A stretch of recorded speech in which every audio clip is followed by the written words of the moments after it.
Saat ini, pecinta sepak bola tanah air sedang ramai membicarakan siapa kiper yang paling layak menjadi pilihan utama timnas Indonesia.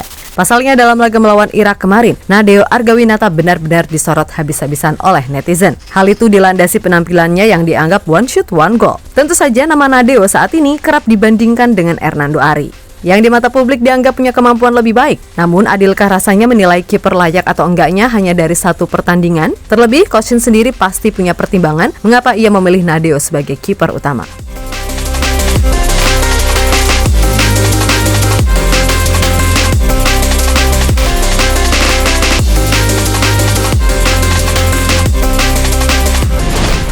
Posisi kiper emang saat ini dinilai sangat vital bagi sebuah tim. Bahkan tim-tim top Eropa saat ini rela keluarin duit banyak hanya untuk membeli seorang kiper.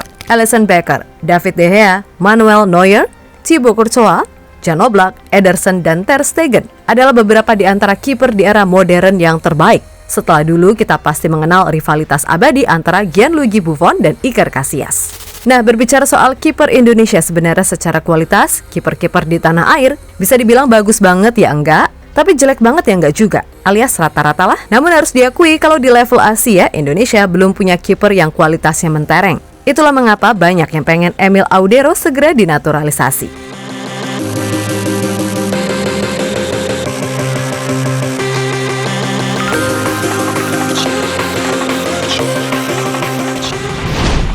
Yap, urusan Kang Emil mungkin kita masih hanya sebatas berharap. Namun bagaimanapun, yang dibahas di sini adalah kiper yang sekarang memperkuat timnas Indonesia. Dan dua nama teratas jelas layak disematkan kepada Nadeo Argawinata dan Hernando Ari. Nah, soal pemilihan Nadeo ini tentu menimbulkan pro kontra tersendiri. Sebab ia sendiri sebenarnya sempat tersisih cukup lama dari tim nasional dan posisinya digantikan Hernando. Di mana kiper Persebaya itu pun sejauh ini mampu loh memikat hati pecinta sepak bola nasional. Namun di laga melawan Irak kemarin, Coach Shin kembali mempercayakan gawang kepada Nadeo.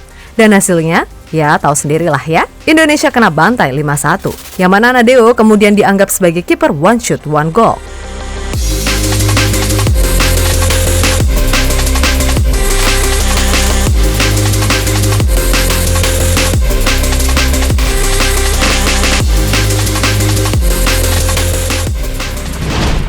Melihat Nadeo yang tampil ancur-ancuran di laga versus Irak, kembali membuat publik meminta Coach Shin untuk lebih memilih Hernando di laga berikutnya, yakni kontra Filipina. Tak sedikit pula yang menganggap kalau Hernando emang dinilai lebih layak menjadi kiper utama. Meskipun posternya hanya 177 cm, namun Hernando dianggap punya refleks dan kemampuan build up yang lebih baik ketimbang Nadeo. Tapi apakah benar demikian? Apakah Nadeo sejelek itu meskipun harus diakui pasca tampil apik di kualifikasi Piala Asia? Nadeo mengalami penurunan performa baik di level klub ataupun timnas. Namun setelah sempat diabaikan, akhirnya Coach Shin mempercayainya lagi.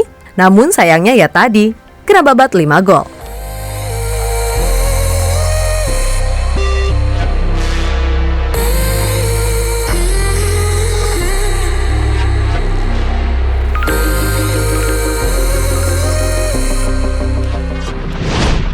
Yap, untuk pertama, kita bahas dari performa Nadeo musim ini. Di Liga 1 sendiri, Nadeo udah tampil sebanyak 19 kali di musim 2023-2024 untuk Borneo FC. Dengan catatan 16 kali kebobolan dan menciptakan 6 clean sheet. Ditunjang performa Borneo yang emang lagi top-topnya di puncak klasemen, maka penampilan Nadeo secara nggak langsung ikutan terangkat. Lalu bila dilihat dari segi statistik secara detail, dilansir SofaScore, Nadeo ini udah bikin 50 save dari 19 pertandingan yang telah dilakoni, dengan persentase 2,6 save per game. Selain itu, dengan kebobolan 16 gol dari 19 pertandingan, membuat nilai gol conceded per gamenya adalah 0,8. Berarti bila dirangkum semuanya secara keseluruhan, penampilan Nadeo di Liga 1 musim ini sebenarnya cukup konsisten. Didukung oleh performa timnya yang emang lagi on fire.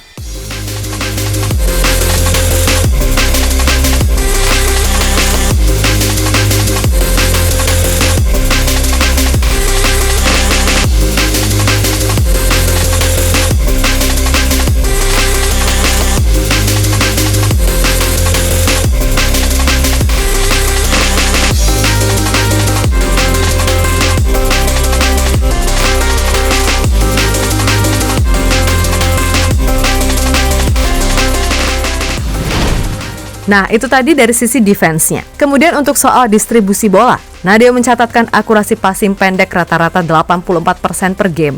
Namun emang sepertinya kelemahan Nadeo ini ada pada bola-bola panjang, yang mana akurasinya hanya mencapai 66%. Maka hal yang terbilang wajar saat melawan Irak kemarin, long pass-nya banyak yang nggak masuk akal.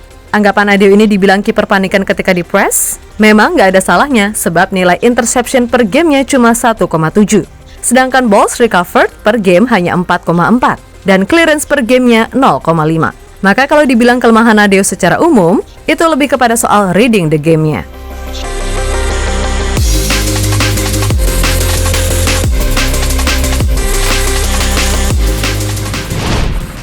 Berikutnya adalah Hernando Ari. Di sini kita bagaimanapun harus adil dalam menilai. Sebab musim ini sendiri, Hernando baru tampil 10 kali di Liga 1 bersama Persebaya dan lebih banyak absen terutama saat membela timnas U23. Nah, dari 10 pertandingan yang udah dimainkan, Hernando tercatat baru membuat 1 kali clean sheet dan udah kebobolan 19 kali. Namun jangan buru-buru menilai kalau Hernando ini jelek. Sebab banyaknya gol yang terjadi, bagaimanapun juga ada andil para pemain bertahan itu sendiri. Dan harus diakui, Persebaya musim ini back-backnya rapuh semua. Pasalnya, Bajul Ijo itu udah jebol 29 kali sejauh ini dan terdampar di posisi 13.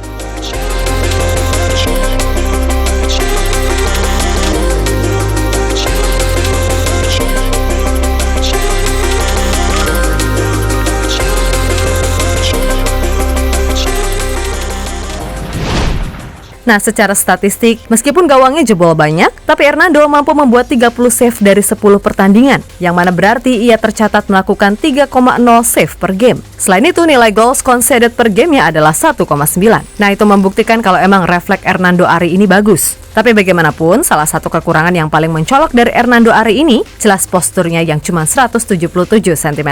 Jelas untuk ukuran level Asia sungguh sangat sulit. Ingat ya, sulit, bukan nggak bisa. Dan di Liga 1 pun, kekurangan postur tubuh Hernando ini pada akhirnya kerap jadi bulan-bulanan lawan yang ada. Di mana itu terlihat dari nilai interceptions per gamenya yang cuma 1,3. Lalu persentase duel areanya yang cuma 0,5 per game. Selain itu, soal urusan build up, Hernando juga hanya mencatatkan akurasi 51% long ball sukses. Kendati di umpan pendek, akurasinya mencapai 82%. Hal yang kemudian bisa ditarik kesimpulan kalau Hernando ini secara refleks dan timing bagus. Namun posturnya yang cuma 177 cm, jelas akan sangat riskan bila melawan tim-tim yang khususnya dari Timur Tengah. Dan bila Nadeo ini bermasalah dengan refleks, maka Hernando bermasalah dengan jangkauannya.